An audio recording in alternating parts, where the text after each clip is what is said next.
তারপরে এক সপ্তাহ পরে আমরা এমন একটা মেয়েকে দেখলাম যে জিনিসপত্র তো কিনতো, কিন্তু তার কোনো আর্ট ব্যাকগ্রাউন্ড ছিলই না। নিশ্চয়ই কোনো গন্ডগোল আছে স্যার। এই মেয়েটা ব্যাংকে কাজ করে, এই জিনিসগুলো কেন প্রয়োজন পড়ে, তাও আবার প্রত্যেক দ্বিতীয় দিন? হ্যাঁ স্যার, এই মেয়েটার প্রবলেম তো আছে মনে হচ্ছে।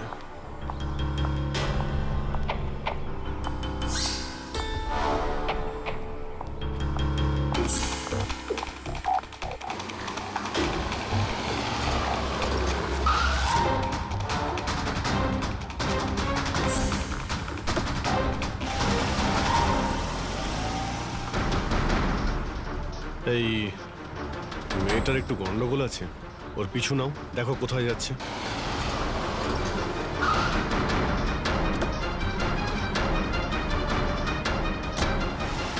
স্যার আমি ওকে 3 দিন ধরে ফলো করেছি, কিন্তু কিছু জানতে পারিনি। কারণ ও এই সমস্ত জিনিস নিয়ে ওর বাড়ি চলে যেত, কিন্তু চতুর্থ দিন ও অন্য কোথাও গেল।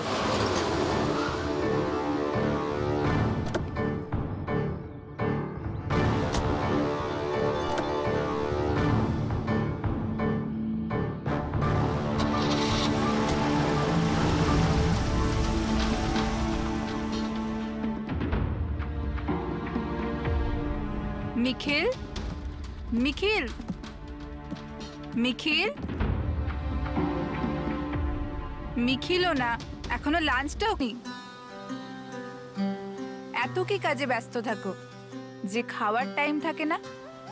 তোমায় দেখলেই তো আমার পেট ভরে যায়। জানো, বেবিকে মাখন লাগানোর না, এটা অনেক পুরনো আইডিয়া। মাখন নয়, সত্যি বলছি, তোমার মতো ভালোবাসতে পারে এমন জীবনসাথী কোথায় পাবো আমি, যে আমার জন্য নিজেকেও বিপদে ফেলতে পারে। আমি তো তোমার জন্য নিজের জীবনটাও দিতে। খবরদার, এরকম কথা যদি আরেকবার তুমি বলেছ, যদি তোমার কিছু হয়ে যায় না, আমি এই দুনিয়াটাকে আগুন লাগিয়ে দেবো। এত ভালোবাসো আমায়? নিজের থেকেও বেশি। যদি আমি কিছু চাই, তুমি আমায় দেবে? আমি জানি তুমি আমার থেকে কি চাইবে, যে আমি কেন সবকিছু ছেড়ে দিচ্ছি না। জানোই যখন, তাহলে তুমি কেন ছেড়ে দাও না?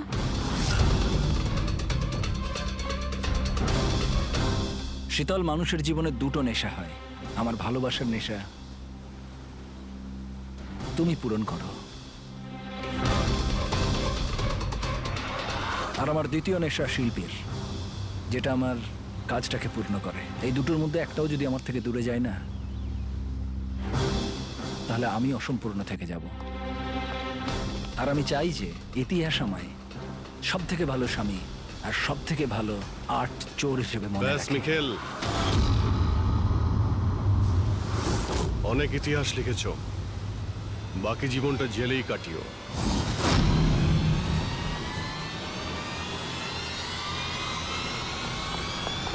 নিখিল,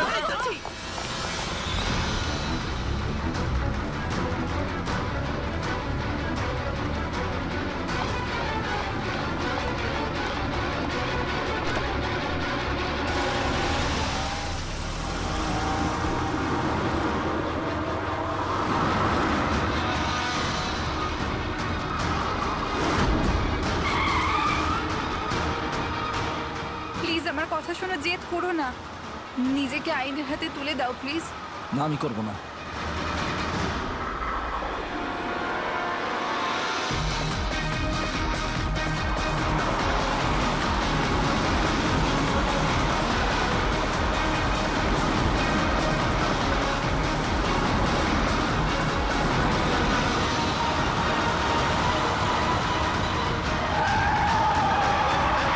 নিখিল!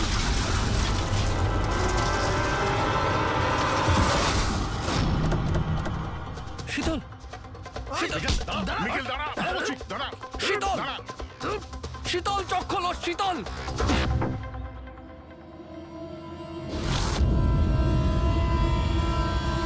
She is dead sir. তোমাদের জন্য আমার শীতল আমাকে ছেড়ে চলে গেল। ছাড়বো না আমি তোমাদের। তোমার স্ত্রীর মৃত্যুর জন্য আমরা দুঃখিত, কিন্তু তার জন্য দায়ী আমরা নই, তুমি। না তুমি অপরাধের রাস্তায় হাঁটতে, আর না তোমার পাপের শাস্তি তোমার স্ত্রীকে ভোগ করতে হতো। কাজের শাস্তি কে পাবে এটা ভবিষ্যৎ বলবে। ওর 5 বছরের শাস্তি তো এতদিন শেষ হয়ে গেছে, কিন্তু ওর স্ত্রীর মৃত্যুর প্রতিশোধের আগুন হয়তো ওর মনের ভিতরে এখনো জ্বলছে। মানে কেতনবাবু আর মেহেনের পরে ওর টার্গেট এখন পুরবি আর তোমার ওপর। কারেক্ট। কিন্তু স্যার, ও এসব করছেটা কি করে? কারণ নজরে পড়ছে না কেন? এবার এই রহস্যের পর্দা তো মিখেলই তুলতে পারবে। ও তোমার আর আমার কোনো ক্ষতি করার আগে মিখেলকে আমাদের ধরতেই হবে। স্যার, স্যার কেতন বাবুর বাড়ি থেকে যে ফিঙ্গারপ্রিন্টসগুলো পেয়েছিলাম, হ্যাঁ, ওটা কারোর সঙ্গে ম্যাচ হয়েছে? স্যার ওই ওয়াটার পাইপলাইনে যে কাজ করে সে নির্দোষ হলেও যে লোকটা ইন্টারনেটের কাজ করে সে খুব গোলমেলে। এই ইন্টারনেটের লোকটা কে? Sir Ramen sir. Sir sir পুরনো পাপি স্যার। এই তো 6 মাস আগে ও অথর রোড জেল থেকে ছাড়া পেয়েছে স্যার। Arthur road jail? ওই মিখেলকে তো ওই জেলেই রাখা হয়েছিল। তার মানে ওই জেলেই এই অপরাধের প্ল্যানিংটা করা হয়েছিল, মিখেল আর ওই রমন যোগ মিলে নিয়ে। তুই নিশ্চয়ই আবার জেলে যেতে চাইবি না? না স্যার, আমার দ্বিতীয়বার জেলে পাঠাবেন না স্যার। যদি আজ আমি মিখেলকে না পাই তাহলে তোকে এখানেই পুঁতে দেবো। না স্যার, মিখেল আমার সাথে এখানেই দেখা করতো, এখানেই দেখা করতো। আমি সেখানেই নিয়ে যাচ্ছি আপনাদের। আমার মিখেলকে চাই, ব্যাস। হ্যাঁ স্যার, ওখানেই নিয়ে যাচ্ছি আপনাদের।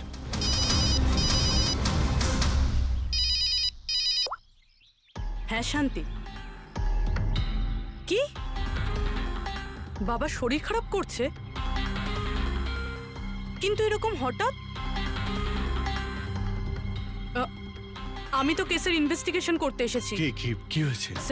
স্যার ওই বাবা একটু অসুস্থ হয়ে পড়েছে। ওই শান্তি নার্স যে আমার বাবার দেখাশুনো করে, সেই ফোন করেছিল। ঠিক আছে, তুমি যাও, আমরা দেখে নিচ্ছি। কিন্তু স্যার। যাও, আর কোনো প্রয়োজন পড়লে ফোন করবে।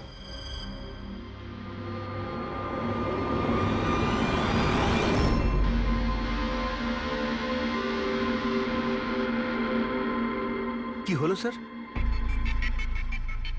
ফ্রেডি, আমি এটা ভাবছি যে আমাদের এই সিআইডির কেরিয়ারে আমরা অনেকেই ক্লোজ রুম মার্ডার সমাধান করেছি, কিন্তু তাদের মধ্যে একটা কেসও এরকম ছিল না। হ্যাঁ স্যার, এর আগেও এরকম ঘর বন্ধ থাকার কেস এসেছিল।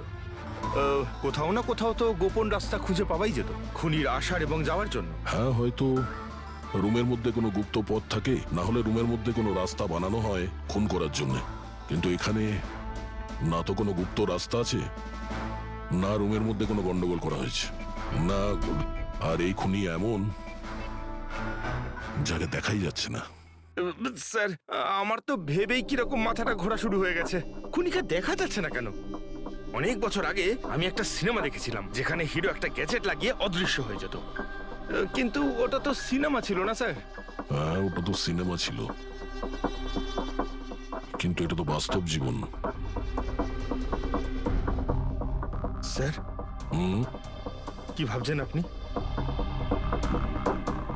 এটাই ভাবছি, এর মধ্যে কোন জিনিসটা আমি বুঝতে পারছি না।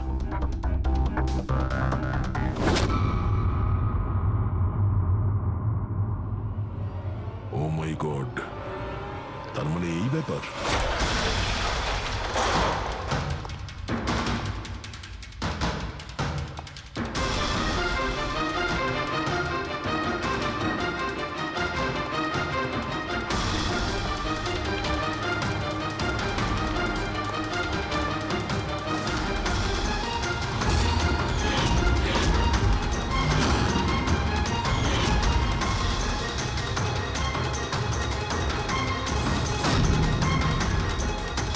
দিন ধরেই আমাদের 4 জনকে ফলো করছিল, আর তুই ওকে হেল্প করছিলি এই সমস্ত কাজে? হ্যাঁ স্যার।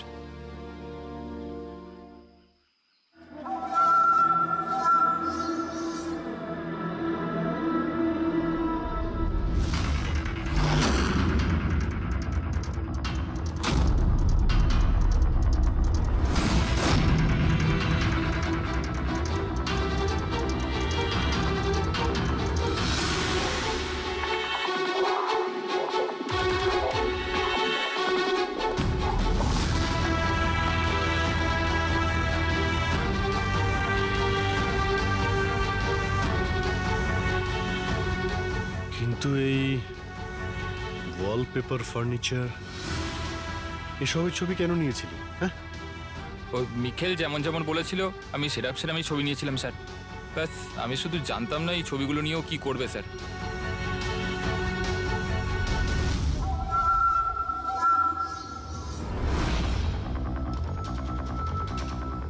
তাহলে কি এই ছবির মধ্যেই লুকিয়ে রয়েছে খুনের রহস্য?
হ্যালো, আওয়াজ হলো নি। এমনিতে আমি জানতাম যে তুমি আমার বাড়ি পর্যন্ত নিশ্চয়ই পৌঁছবে। তোমাকে স্বাগত জানাতে আমি বাড়িতে ছিলাম না। তোকে স্বাগত তো জানাবে সিআইডি, যখন আমরা তোকে আরেকবার ধরে জেলে নিয়ে যাব। জেল তো আমি তখন যাব না যখন তোমাদের নজরে আমি আসবো। তার আগে এই ধাঁধাটা তো সমাধান করো যে আমি তোমাদের এমনিতে নজরে কেন আসছি না। কি হলো, কি ভাবনায় পড়ে গেলে? আমি জানি তুমি ইন্টেলিজেন্ট, কিন্তু এতটাও ইন্টেলিজেন্ট নও যে এই কেসটাকে সমাধান করো। কেসটা তো তোমার আর পুরবীর মৃত্যু দিয়েই শেষ হবে। মিখেল, রাগ নয় অভিজিৎ বাবু, রাগ করে কেন নিজের বিপি বাড়াচ্ছ? চলো একটা ছোট্ট তোমায় হিন্ট দিয়ে দিই। আমায় তুমি সেখানেই দেখতে পাবে যেখানে এই গল্পের শুরু হয়েছিল, যেখানে শীতলকে তুমি আমার থেকে ছিনিয়ে নিয়েছিলে। পুরবী মারা যাওয়ার আগে তো নিশ্চয়ই পৌঁছতে পারবে। মিখেল, মিখেল, হ্যালো পঙ্কজ, তুমি এক্ষুনি পুরবীকে ফোন করো। ওকে বলো বাড়িতে থাকতে, বাইরে বের না হতে। ও কি হলো স্যার? আচ্ছা, আমি যেটা ভাবছি সেটা যদি ঠিক হয় তাহলে জানা যাবে যে খুনি এগুলো কিভাবে করলো। কিভাবে? আশ্চর্য তো, বাবা তো পুরোপুরি সুস্থ আছে। তাহলে তাহলে শান্তি ফোন করে আমাকে ডাকলো কেন? আর নিজেও তো বাড়িতে নেই। ফোন করলাম, ফোনটাও ধরছে না।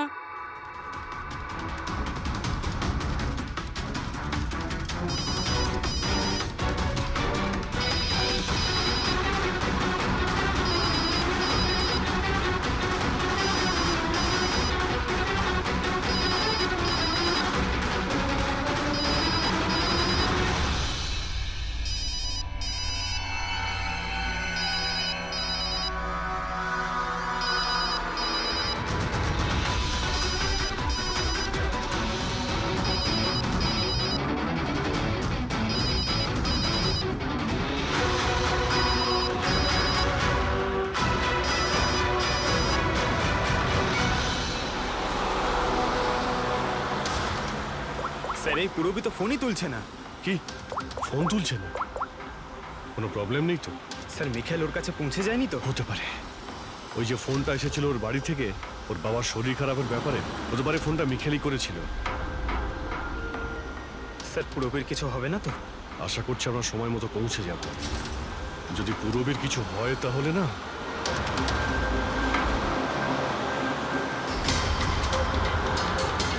এসে গেছি। এটা সেই জায়গা যেখানে মিখেলের ওয়াইফ মারা গিয়েছিল।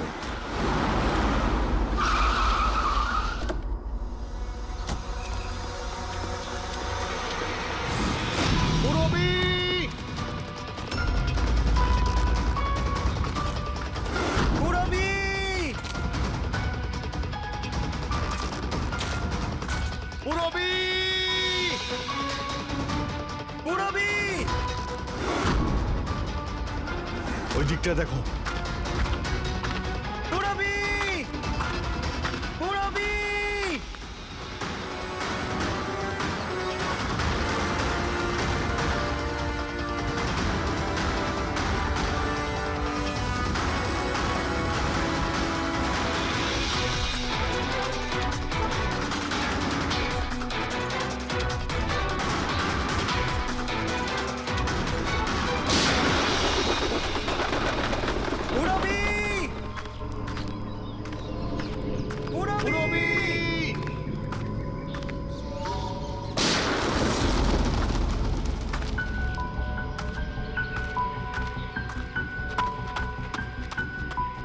স্যার, হ্যাঁ পঙ্কজ, জানি না স্যার কে গুলি চালালো। রবিকে পেলে? পুরবি ওখানে স্যার।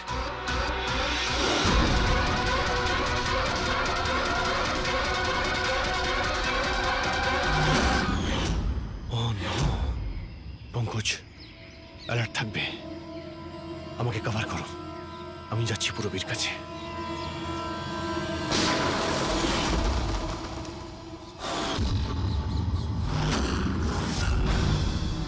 ভয় পেও না অভিজিৎ, এখনো ও মরেনি।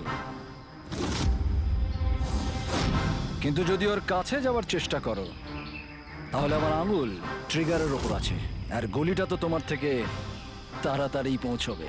মিখেল, গুলি চালিও না। দেখো, তুমি প্রতিশোধ নিতে চাও তো? দেখো আমি এসে গেছি, তুমি পুরবীকে যেতে দাও। খবরদার, কোনো চালাকি নয় অভিজিৎ, কারণ তুমি আমাকে দেখতে পাবে না, কিন্তু আমি তোমায় ভালো করে দেখতে পাবো।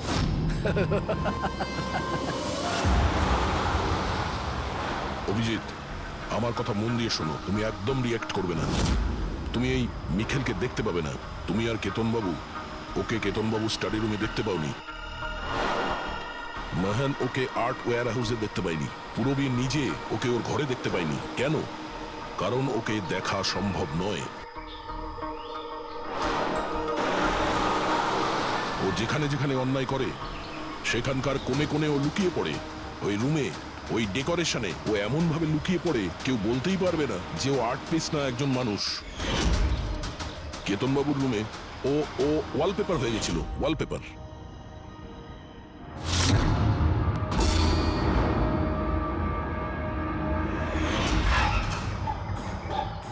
আর মেহানের ওই ওয়্যার হাউসে ও ও পোর্ট্রেট হয়ে গেছিল।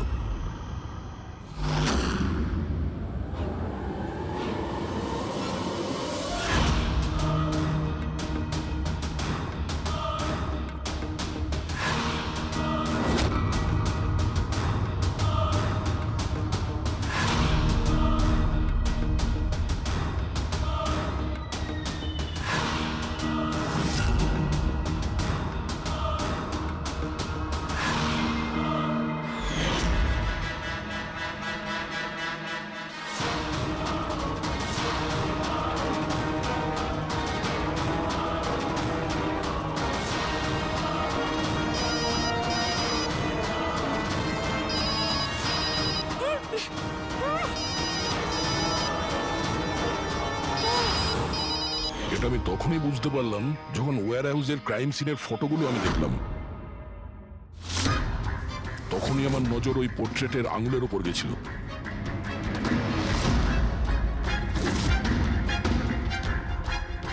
ও পোর্ট্রেট ছিল না, ওই মিখেল ছিল, মিখেল। ওকে দয়া, পঙ্কজ সাবধানে, পঙ্কজ সাবধানে, জঙ্গলে লুকিয়ে আছে। পঙ্কজ, তুমি এখানেই থাকো, রবির দিকে নজর রাখবে। মিখেল, আমরা কিছুই করব না, আমরা এখান থেকে চলে যাচ্ছি। তবে তুমি রবিকে ছেড়ে দাও প্লিজ।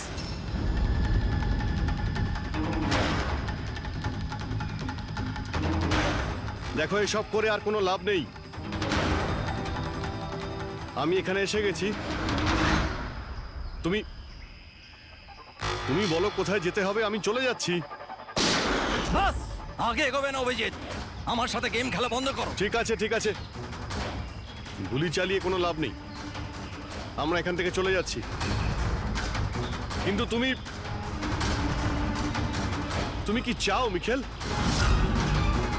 যা কিছু হয়েছিল সেটা সেটা তো হয়ে গেছে, কিন্তু এসব করে তুমি কি পাবে? হ্যাঁ,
আমার শীতলকে তুই আমার থেকে নিয়েছিলি, আমি তোকে ছাড়বো না।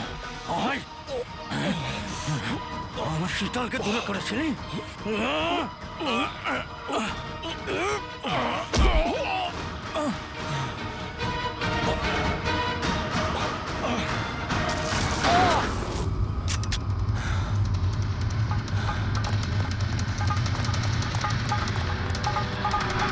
মুরব্বি, তুমি ঠিক আছে তো? তোর আসল জায়গা জেলে, আর এইবার তুই বাইরে আসবি না, সোজা ফাঁসিতে ঝুলবি। আমার বউয়ের জ্বলন্ত চিতা দেখে আমি শপথ নিয়েছিলাম যে যতক্ষণ না তোমাদের চারজনকে আমি শ্মশানে পাঠাবো, না বেঁচে থাকবো না মরবো। দুজন তো গেল, এখন তোমরা দুজন বেঁচে। তোমাদের আইনকে বলো যেন শক্ত থেকে শক্ত জেল বানায়, কারণ এবার কোনো জেলই তোমাকে আমার থেকে বাঁচাতে পারবে না। ঠিক আছে, চলো নিয়ে যাও একে। চল চল।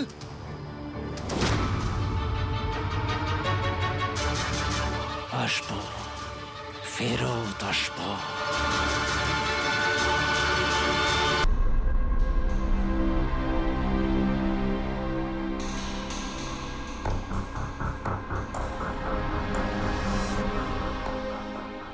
কি ব্যাপার অভিজিৎ, খুব অস্থির দেখাচ্ছে, কি হয়েছে?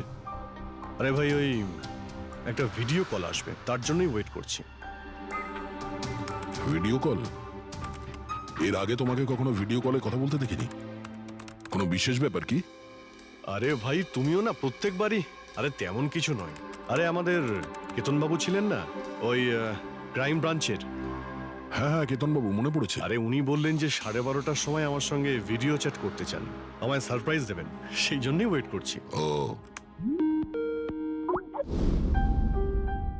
স্যার কেমন আছেন?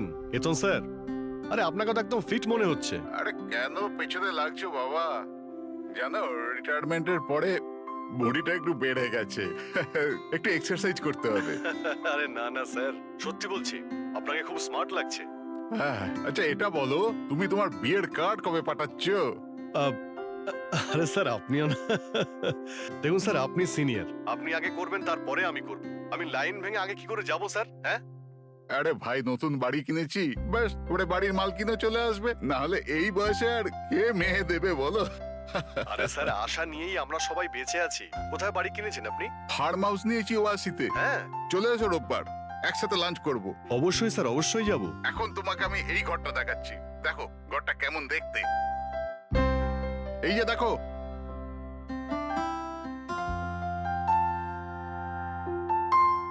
এবার আমি তোমাকে দেখাবো আমার স্টাডি রুম।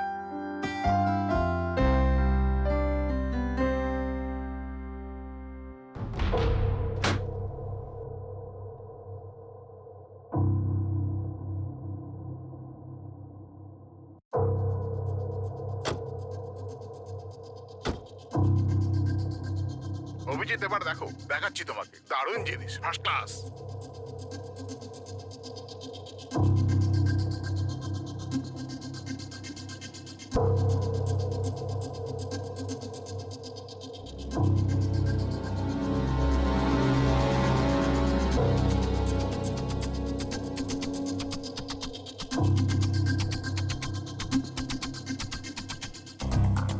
দেখলে অভিজিৎ, এটা হলো আমার স্টাডি রুম। স্যার খুব ভালো হয়েছে, খুব ভালো। স্যার রুমটা একটু খালি খালি লাগছে, যখন ফার্নিচার এসে যাবে রুমটা কিন্তু দারুণ লাগবে স্যার। স্যার কি হলো?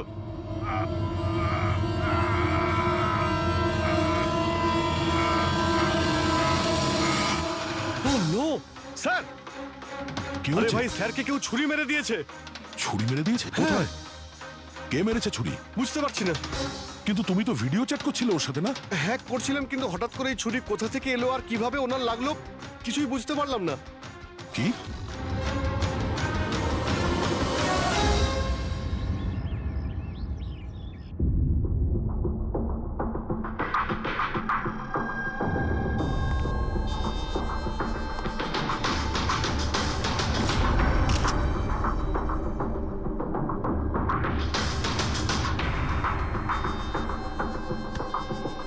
তুমি ঠিক আছো?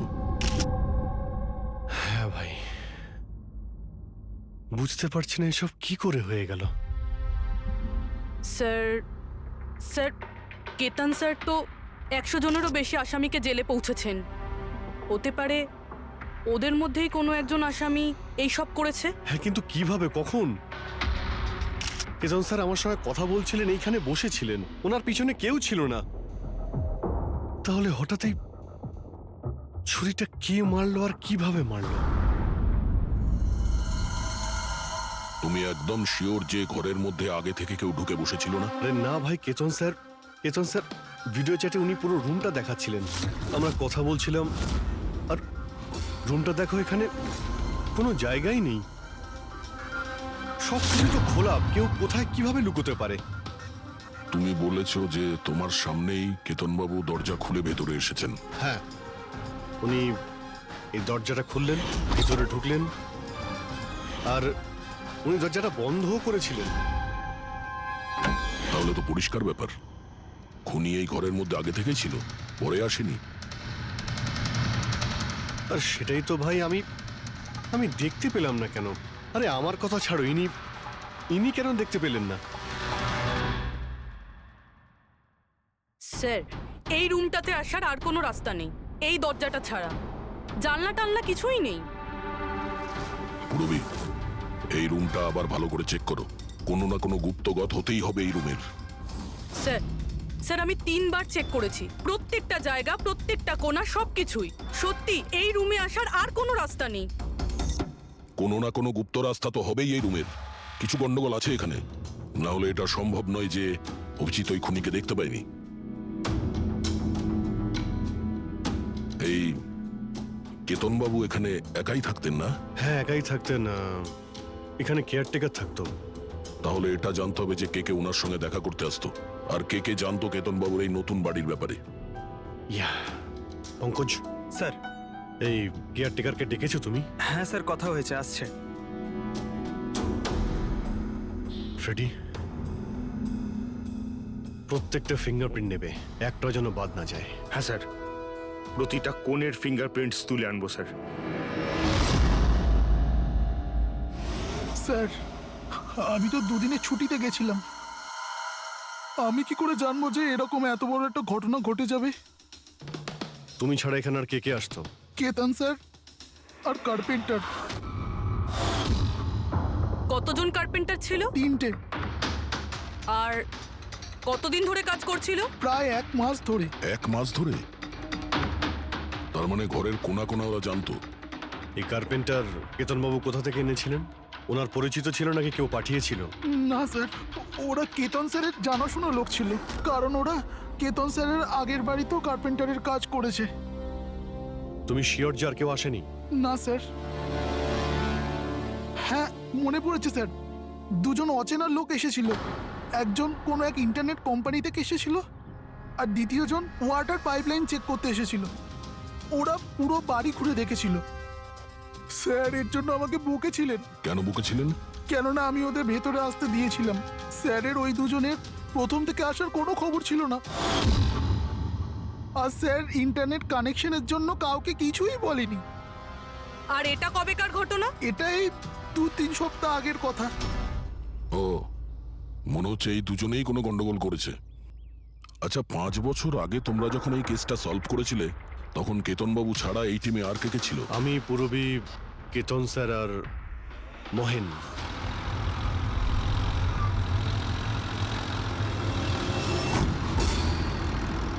ওই মহিলার প্রাণের ঝুঁকি আছে, আর ওইখানে আশেপাশেই আছে। হ্যাঁ স্যার, তাড়াতাড়ি পৌঁছে যাব। আর 15 মিনিট লাগবে ওই ওয়ার হাউস, আমরা এসেই গেছি।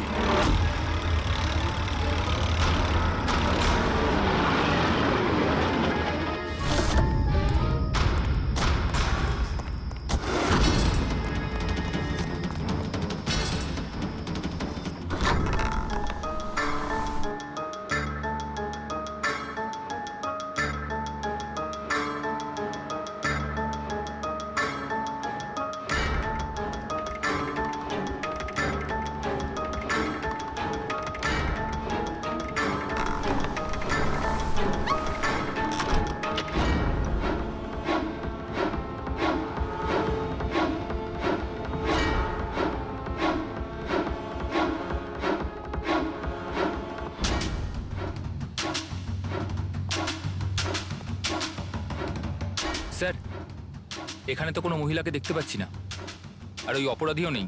ওটা কোনো মিথ্যে কল ছিল না তো? কোনো কারণ তো হবেই যে কেউ আমাদের ফোন করে এখানে ডাকলো, আর সেই কারণেই আশেপাশেই আছে।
স্যার, স্যার, বিনোদ, স্যারকে কেউ ছুরি মেরেছে। Sir, sir, oh no, oh no, he is dead. তুমি দরজাটা দেখো, দরজা দেখো তাড়াতাড়ি। আরে দরজা তো ভেতর থেকে বন্ধ, তার মানে খুনি ঘরের ভেতরেই কোথাও আছে। ওদিকে দেখো, তুমি ভেতরটা দেখো, তাড়াতাড়ি যাও। দেখছি।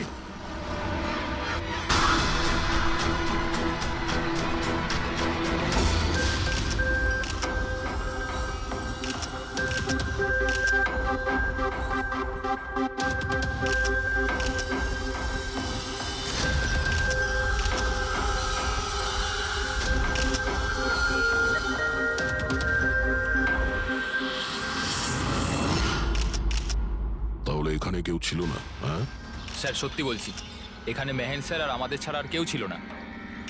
বুঝতেই পারছি না যে খুনটা করলো কি। আচ্ছা, আপনারা এখানে এসেছিলেন কেন? স্যার, একজন মহিলা ফোন করেছিলেন যে ওনার প্রাণ বিপদে আছে, ওনাকে বাঁচাতেই আমরা এখানে এসেছিলাম। কিন্তু এখানে তো কোনো মহিলা ছিলই না, আর ফোনটাও একটা প্রাইভেট নম্বর থেকে করা হয়েছিল। আচ্ছা, এগুলো একটা ষড়যন্ত্র, প্ল্যান করে করা ষড়যন্ত্র। স্যার, এই যে এখানকার ওয়াচম্যান স্যার। তুমি গোডাউন কটায় বন্ধ করেছিলে? স্যার রাত 10টার সময়। সেই সময় এখানে কেউ ছিল? না স্যার, ভালো করে চেক করেছিলাম, কেউ ছিল না। আপনারা এই রুমের দরজাটা খোলা রাখেননি তো ভেতরে আসার পরে? না, ভেতরে ঢুকতেই আমরা সবার আগে দরজাটা ভেতর থেকে বন্ধ করে দিয়েছিলাম। স্যার খুন হওয়ার পরেও আমরা দরজা চেক করেছিলাম, ভেতর থেকে বন্ধই ছিল। খুনি আগে থেকেই ভিতরে ছিল, কেতন স্যারের বাড়ির মতো। একটাই দরজা যেটা বন্ধ ছিল, আর কোনো জানালা নেই।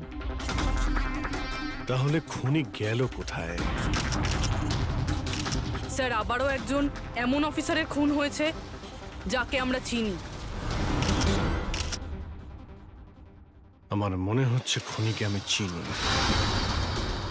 অভিজিৎ, তুমি কি করে খুনিকে চিনবে? তুমি তো দেখোইনি খুনিকে। পার বুঝে গেছি স্যার,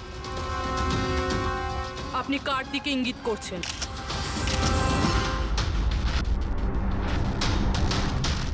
তুমি জানো এসব কি? হ্যাঁ, এটা এশিয়ার নামকরা ক্লাসিক আর্টওয়ার্ক, কিন্তু এসবের এই কেসের সঙ্গে কি সম্পর্ক? যেটাকে তুমি এশিয়ার বিখ্যাত আর্ট ওয়ার্ক ভাবছো, সেটা আর্ট ওয়ার্ক ঠিকই, কিন্তু অরিজিনাল নয়। এটা ডুপ্লিকেট, নকল। এগুলো নকল, কিন্তু দেখতে তো একদম। দেখতে একদম আসল, অথচ এটা নকল। কিন্তু এই আর্টওয়ার্কের এই দুটো মার্ডারের সঙ্গে কি সম্পর্ক? এটা 5 বছর আগের কথা দয়া। তোমার এটা মনে আছে, তুমি আর এসিপি স্যার ডেপুটেশনের জন্য দিল্লি গিয়েছিলে? সেই সময় কিছুদিনের জন্য আমি আর পুরবী একটা কেসে ক্রাইম ব্রাঞ্চের হয়ে কাজ করেছিলাম। হ্যাঁ হ্যাঁ হ্যাঁ, কিছু কিছু মনে পড়ছে। এটা সেই কেস না যাতে কেউ নকল আর্টওয়ার্ক বানিয়ে সেটাকে বেশি দামে বেচার চেষ্টা করছিল? কারেক্ট। এই আর্টওয়ার্ক সেই বানিয়েছে, মিখেল। ওর নাম মিখেল।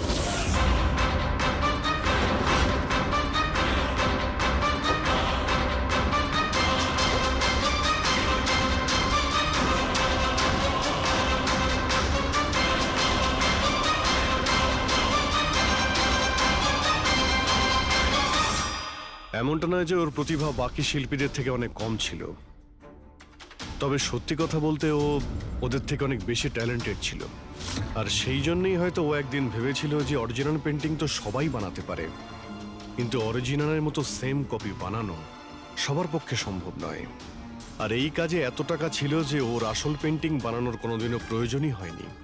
ও কোটি কোটি টাকা ইনকাম করেছিল মহান আর্টিস্টের অরিজিনাল পেন্টিংয়ের নকল পেন্টিং বানিয়ে।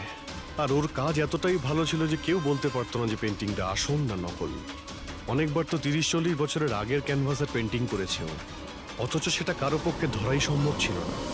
কিন্তু একদিন পরিস্থিতি এমন হলো, অনেক আর্ট প্রেমী যখন কোটি কোটি টাকা লস করলো, তখন ক্রাইম ব্রাঞ্চ মিখেলকে ধরার দায়িত্ব আমাদের 4 জন অফিসারকে দেয়। কেতন স্যার, মহেন, পুরবী আর আমি। মিখেলকে ধরা এত সহজ ছিল না, কিন্তু কথায় আছে না, পিঁপড়েকে ধরতে হলে মিষ্টির ব্যবহার করতে হয়। আর এই পিঁপড়ের মিষ্টি ছিল ওর পুরনো ক্যানভাস আর সেই কেমিক্যাল যেগুলো ও ব্যবহার করত 200 থেকে 250 বছরের পুরনো পেন্টিং তৈরি করতে। আমরা সমস্ত আর্ট গ্যালারি আর দোকানে নজর রাখতে শুরু করে দিই যেখানে এইসব জিনিস পাওয়া যেত। যারা এই সমস্ত জিনিস কিনতে আসতো তাদের পুরো ঠিকুজি কুষ্টি বার করতাম আমরা।